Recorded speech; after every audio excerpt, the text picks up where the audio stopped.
آپ سوچو افریقہ میں اسلام آیا کیسے, یورپ میں اسلام آیا کیسے؟ ان کی زبانیں عربی نہیں تھی اور رسول اللہ کے صحابہ کے دور میں ایمان آیا, اسلام آیا. صحابہ جو مدینے سے نکلے تھے افریقہ کے جنگلوں کا سفر کیے.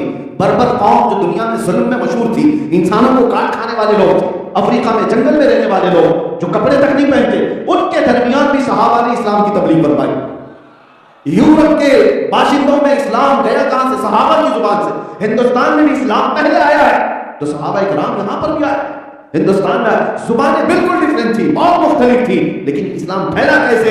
ایک بات یاد رکھو, حضور کے عشق کے لیے اللہ نے پوری کائنات کو ایسا مسخر کر دیا ہے. ارے بے زبان بھی ہو تو میرے نبی کی محبت پھیلا کے جاتا, گونگا بھی عاشق رسول ہو تو اس کے چلنے پھرنے سے اللہ تعالیٰ خوشبوئیں پھیلا دیتا.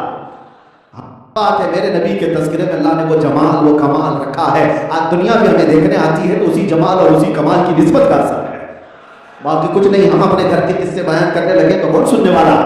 نبی کی بات کرتے ہیں اس لیے مجمع عمر کر کے آتا ہے. اسی لیے ہم ہمیشہ ایک بات کہتے ہیں, ان کی بات کرو ہر دل پہ راج کرو, ان کی بات کرو ہر دل پہ راج کرو. اور اعلیٰ حضرت یہ کہتے ہیں بے ان کے واسطے خدا کچھ عطا کرے, حاشا غلط یہ ہوس بے بصر کی ہے.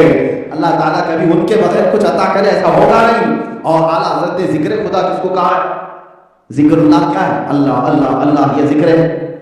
ذکر کی محفلیں قائم ہوتی.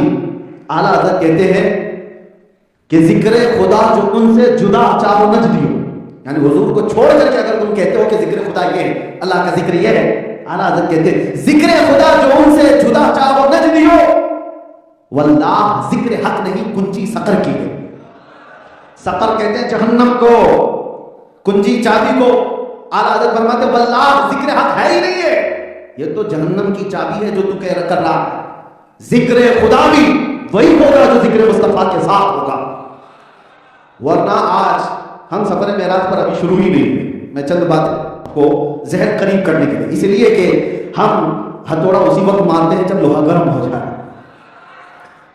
سنیے سفر معراج کو نمازوں میں, نماز جو انکار کرتا ہے وہ انکار کرتا ہی رہ جائے گا. نماز پڑھتے ہیں سارے لوگ اور نماز میں آتے ہیں اور جیسے ہی آپ 2 رکعت میں بیٹھتے ہیں اتحیات پڑھتے ہیں کہ نہیں پڑھتے؟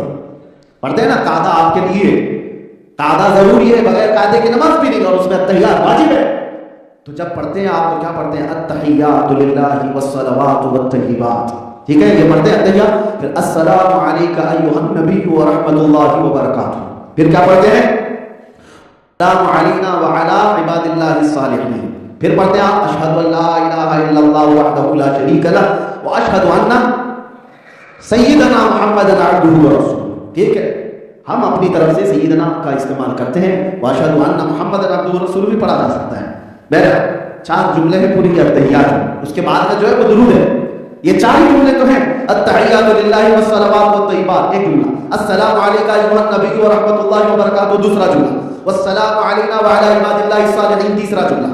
اس کے بعد اشہد ان لا الہ الا اللہ وحدہ لا شریک لہ, یہ جو کلمہ ہے یہ چوتھا. 4 جملے ہیں التحیات. اصل میں آپ کو پتا ہونا چاہیے یہ پورا معراج ہے, پورا معراج ہے. یہ کیا ہے؟ یہ التحیات کا بیک گراؤنڈ. کیوں پڑھایا جاتا ہے؟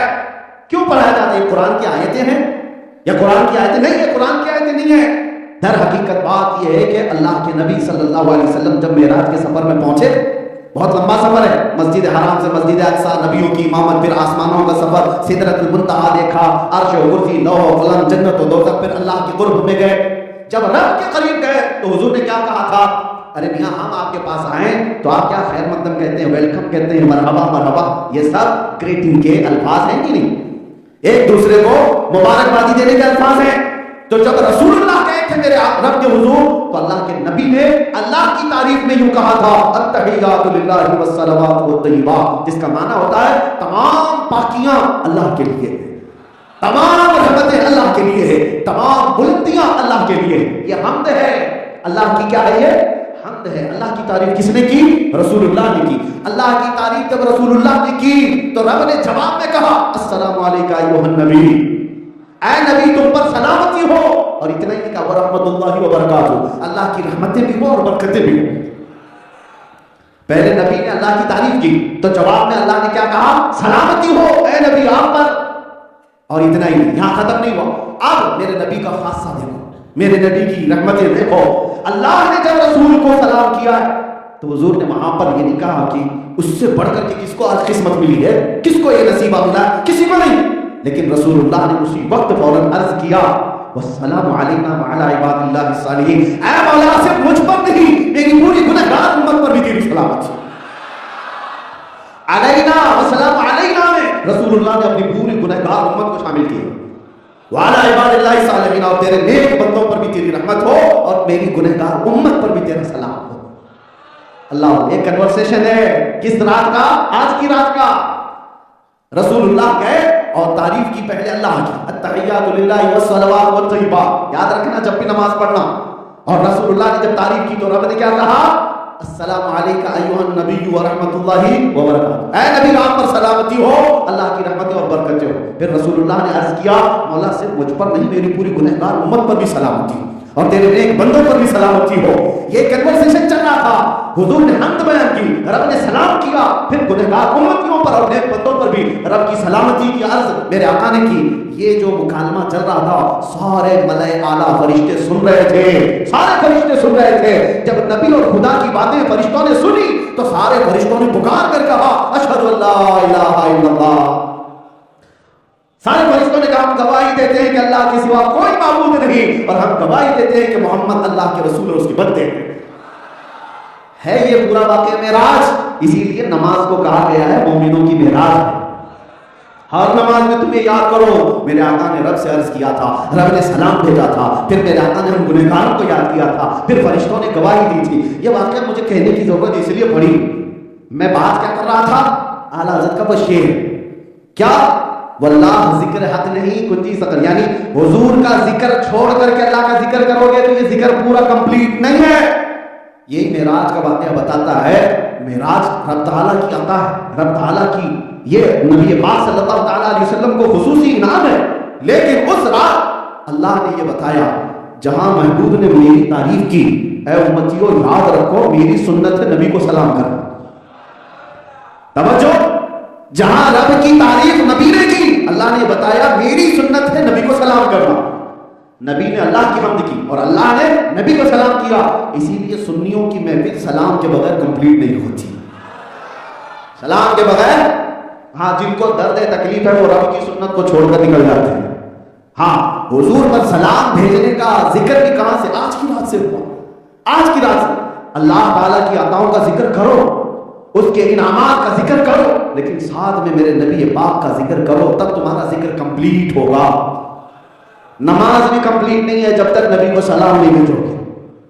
اور کچھ وہ خبیث ہیں جنہوں نے یہ کہا کہ نبی کا خیال آ جانا نماز میں گدھے اور بیل کے خیال سے بدتر ہے.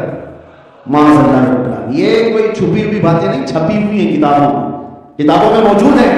اور لوگ آج بھی کہتے ہیں کہ مولانا لوگ اختلافات کیوں کرتے ہیں. تمہیں کیا پتا, ہماری پیٹ کے اختلافات نہیں ہیں, ہماری جائیداد کے اختلافات نہیں ہیں. نبی پاک صلی اللہ تعالیٰ علیہ وسلم کی ذات پر اگر کوئی مسلمان بن کر کے بھی کیچڑ اچھالتا ہے تو ہم اس کی دم پر پاؤں رکھیں گے اور اس کے خلاف ہم بیان کرتے رہیں گے زندگی بھر, اس لیے کہ ہماری زندگی کا مقصد ہی ہے. ہم نے تو یہ طے کیا ہے یا رسول اللہ ہے جو زندگانی باقی, یہ ارادہ کر لیا ہے تیرے منکروں سے آقا میں مروں گا لڑتے لڑتے. ہاں تیرے منکروں سے آقا میں مروں گا لڑتے لڑتے. اس لیے کہ ہمیں جو کچھ بھی ملا ہے وہ نبی کے صدقے میں ملا ہے. تو جب حضور پاک صلی اللہ تعالیٰ علیہ وسلم کی عزت پر بات آئے تو کیا ہم کھاتے پیتے رہ جائیں؟ ہاں ہم حلوہ پراٹھے اور بریانیوں پر رہ جائیں؟ میرے عزیزو, حضور کی عزت پر بات آئے تو اس کا دفاع کرنا ہر مومن کا حق ہے. ہر مومن کا حق ہے. یہاں ماں کی گالی پر برداشت نہیں کرتا, یہاں باپ کی گالی پر بندہ برداشت نہیں کرتا, آسمان سر پہ اٹھا لیتا ہے. اور جس نبی نے رو رو کر ہر رات ہماری بخشش کی دعا کی, اس کی عزت پر سوال آئے تو کیا ہم مصلحت اور حکمت کی چادر میں چھپ جائیں گے؟ ایسا نہیں ہوگا. موت آنی ہے تو آ کر رہے گی. جب تمہاری ماں کی گالی کا بدلہ لینے کے لیے نکلتے ہو تو کیا ڈر نہیں ہوتا؟ اس وقت نہیں ڈرتے. باپ کو کسی نے کوسا گالی دیا تو سیدھے گلی میں نکل آئے اور اس وقت نہیں دیکھا کہ کیا ہوگا, کیس ہوگا, کیا ہوگا, کچھ نہیں دیکھا. اور نبی پاک کی عزت پر بات آئے, بات اگر جواب دینے کی بات ہے, ہزار طرح کی باتیں آتی, ماحول خراب ہے, حکومت اس کی ہے, اس کی ہے, پتہ نہیں کیا کیا باتیں. ایک بات یاد رکھو, بدر کے میدان سے لے کر آج تک ماحول ویسا ہی ہے, کبھی اچھا ہوا ہی نہیں. ہاں ہمارے لیے کبھی ماحول اچھا ہوا ہی نہیں, ہر زمانہ ایسا ہی رہا ہے. کبھی کوئی ہلاکو آیا, کبھی کوئی چنگیز آیا, کبھی کوئی یزید آیا, ہر زمانہ ایسے یزیدیوں سے بھرتا رہا ہے. لیکن جو اہل حق ہیں انہی حالات میں اپنے نبی کا تذکرہ کر کے جاتے رہے ہیں۔ یاد رکھنا میرے عزیزو، ہمیں پتہ ہے ہمارا انجام کیا ہوگا، ہمیں بھی معلوم ہے ہمارے بیوی بچے، ہمارے گھر بار، ہمارے آس پاس، ہماری جائیدادیں، ہمارا سب کیا ہونے والا ہمیں سب پتہ ہے۔ بہت سوچ سمجھ کر کے ہم نے اوکھلی میں سر رکھا ہے، بہت سوچ سمجھ کر کے، لیکن اس بات کا بھی ہمیں یقین ہے کہ مٹائے گا کوئی بھی اگر ہماری ہستی کو، اس نام پاک پر یقین ہے کہ کربلا کی طرح ہزاروں سال نام اللہ زندہ رکھتا، ہزاروں سال زندہ رکھتا ہے۔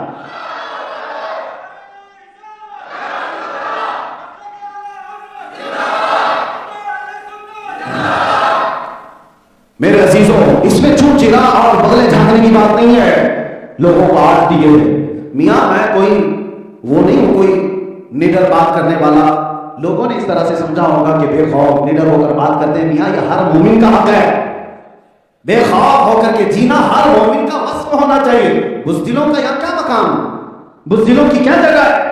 نبی پاک صلی اللہ تعالیٰ علیہ وسلم کا چاہنے والا، اسے سب سے پہلا یہ یقین ہوگا کہ اس روئے زمین پر میں سب سے سچے دین پر قائم ہوں، مجرم قوم سے وابستہ نہیں ہوں کہ ٹوپی چھپانا پڑے، داڑھی چھلانا پڑے اور سیکولر بن کر کے گھومنا پڑے، کوئی پہچان نہ لے، نہیں، روئے زمین پر جی رہا ہے تو میرے نبی کی نسبت پر فخر کے ساتھ جیے، فخر کے ساتھ جیے۔ اس نبی سے بہتر چہرہ کسی کا کائنات میں ہو ہی نہیں سکتا، اس نبی کے لباس سے بہتر کوئی لباس نہیں ہے۔ ہمارا یہ یقین ہے، دنیا ننگا گھومنے پر فخر کرتی ہے، تم نبی کی سنت پر کیوں شرم آیا کرو گے؟ آج دنیا چوڑیاں بالیاں چوٹی رکھنے میں شرم نہیں کرتی، تمہیں داڑھی میں کیا شرم؟